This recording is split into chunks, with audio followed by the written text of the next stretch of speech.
napakalagang settings sa Google account natin mga lodis na dapat nating kine-check or mino-monitor. So ito po yung dark web scan. So dito po sa dark web scan mga lodis, so malalaman po natin kung yung mga information ba natin ay nalilik na sa dark web. So alam naman po natin mga lods na ang dark web ay isang dangerous site na pwede pong magbinta o pwede pong nakawin yung mga information natin dyan mga lodis. Ano man pong nakakunik dyan sa inyong mga Google. Kahit po yung mga computer natin, pag nakalagin po yung email na yun mga lodis, pwede pong mamonitor or pwede po nilang pakialaman yung mga kung ano man pong mayroon dyan sa ating mga account or ating mga device mga lods pag once na na-access yung ating mga information sa ating mga Google. So katulad po nito mga lodis, nang in-scan ko po yung account ko, mayroon pong isang result mga lods na nag-leak ng aking personal information sa dark web. Ayan po. So dito, malalaman nyo po naman po dito what is dark web. Ayan po, is a part ng internet po, allow people to hide their identity, location, from each other and law enforcement mga lodis. So, ito pa, bawal po talaga ito mga lodis. So pwede itong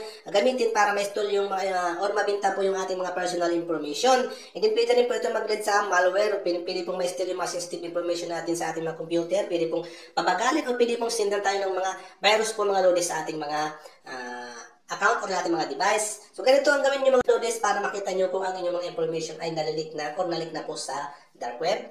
Una po, pumunta lang kayo sa inyong mga Google account. Marami naman pong paraan para makapunta sa inyong mga Google account. Choose nyo yan kung saan nyo gustong pumunta. So ang gagamitin ko dito mga lods ay itong Google browser. Ayan, click natin yan.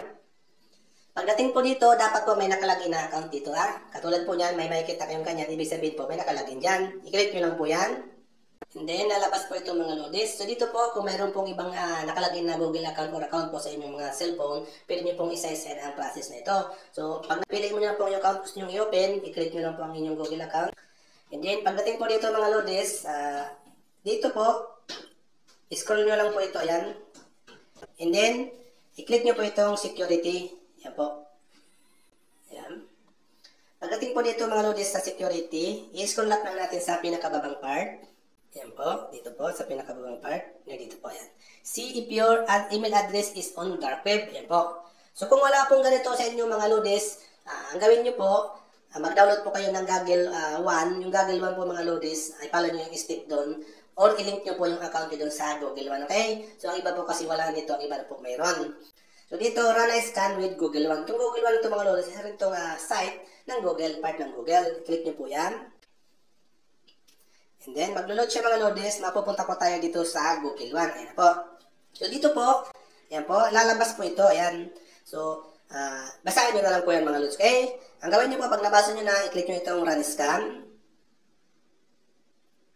Mag-scan po yan mga lodis. So, titignan niya kung yung mga information po ay nalik na sa dark web.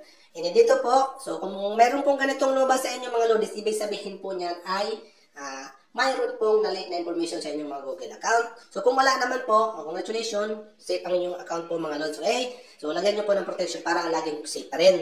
So, kung nakakita po kayo ng ganyang result, ayan, one result, ibig sabihin po niyan, mayroon po yan mga lods na nalik ang inyong mga personal information.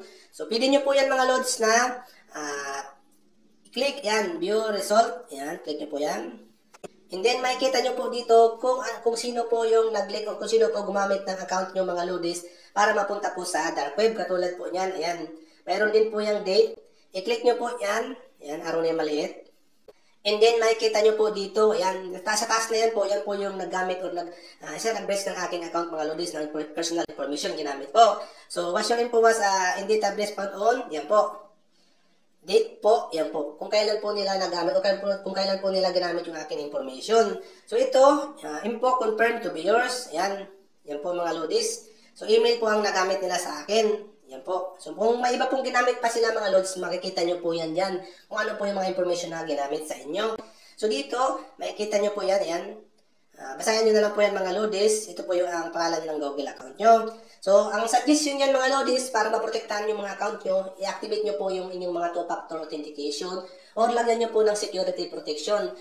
Kung ngayon naman po, kung matagal na po yung mga backup email nyo dyan, number or ano pang security protection, baguhin nyo po yan, palitan nyo po ng mas updated kasi po baka still ina-activate pa or still na ginagamit pa rin po. Yan, hindi natin po alam. So, hindi po ito na-delete mga lodis. So, ang tanging magagawa lang natin dito ay protection na natin yung ating mga accounts pamamagitan po ng pag-activate ng ating mga security protection tulad ng two-factor authentication sa email, sa number, o sa mga code man po mga lods. Okay? So, ganyan lang po ang gawin nyo mga lodis para makita nyo po kung ang information nyo po ay nasa dark web na. So, sana po nakatulong. So, kung may katanungan ka po, pwede ka po mag-comment sa comment section ng video na to. At sasagutin po natin yung load sa abot ng ating makakaya. So, hanggang sa muli. Much love. God bless.